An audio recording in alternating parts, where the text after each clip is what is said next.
अभी हमने जो देखा वो हालत है महाराष्ट्र के प्रसिद्ध स्थल आलंदी की, जहां से प्रतिवर्ष ज्ञानेश्वर महाराज की पालकी गुजरती है और वो इन्हीं रास्ते से गुजरती है जिनकी दयनीय हालत तो हम देख ही चुके हैं। और अभी जिस जगह हम खड़े हैं यहाँ से 100 से 150 मीटर पीछे ही देहू फाटा नामक जगह है, जहाँ से टर्न लेते हैं जाकर MIDC जाने वाले कई एम्प्लॉय, साथ ही साथ बहुत सारे स्टूडेंट्स भी जो यहाँ एक महाविद्यालय में पढ़ते हैं वो भी इन्हीं रास्तों का प्रयोग करते हैं। यहाँ आलंदी में स्थित MIT कॉलेज में 5 से 6 हजार विद्यार्थी पढ़ते हैं लगभग, जिनमें से 70% विद्यार्थी शायद अप डाउन करते हैं और सिटी की तरफ से आलंदी कॉलेज में आने का ये इकलौता मार्ग है। तो क्या ये विद्यार्थी हमारे भारत का भविष्य नहीं है? क्या इनकी सुरक्षा की नैतिक जिम्मेदारी सड़कें बनाने वालों की नहीं है, या फिर वो सैकड़ों एम्प्लॉइज जो यहाँ से आते जाते हैं उनकी जान की कोई कीमत नहीं?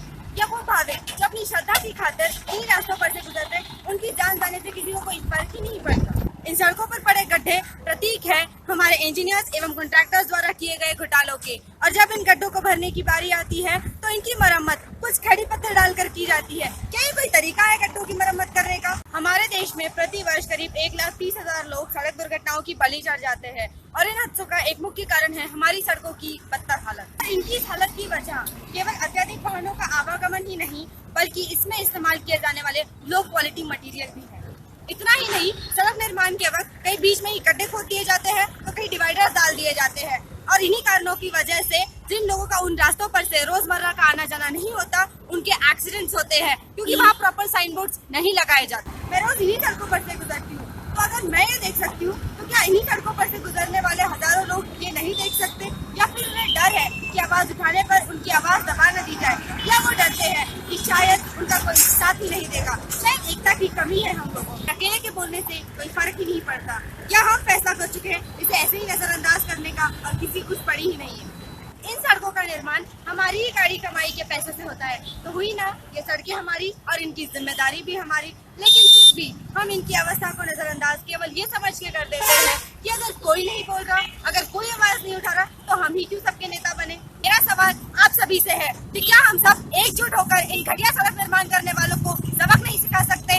अगर हम अपनी कमाई का हिस्सा टैक्स स्वरूप सरकार को दे रहे हैं, तो क्या हमें इनसे सवाल करने का भी कोई हक नहीं है? अच्छी सड़कों पर से गुजरने का हक नहीं है? या सुरक्षित रहने का ही हक नहीं है?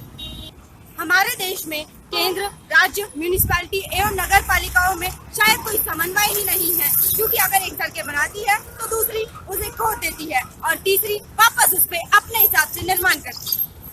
और इन सब के बीच जेबें भरते हैं भ्रष्ट कॉन्ट्रैक्टर्स, इंजीनियर्स और कुछ राजनेता।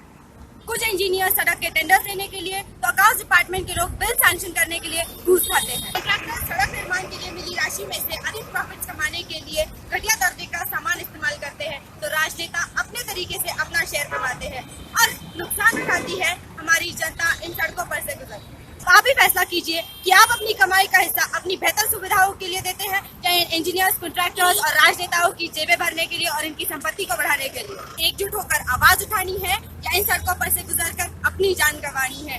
अब हमें ही कमर कसनी होगी इन सड़क दुर्घटनाओं के विरुद्ध, इन भ्रष्ट इंजीनियर्स, कॉन्ट्रैक्टर्स एवं राजनेताओं के विरुद्ध। हमारे देश से जुड़े ऐसे ही सामाजिक मुद्दों को जानने के लिए देखते रहिए, लाइक और सब्सक्राइब करिए हमारा चैनल।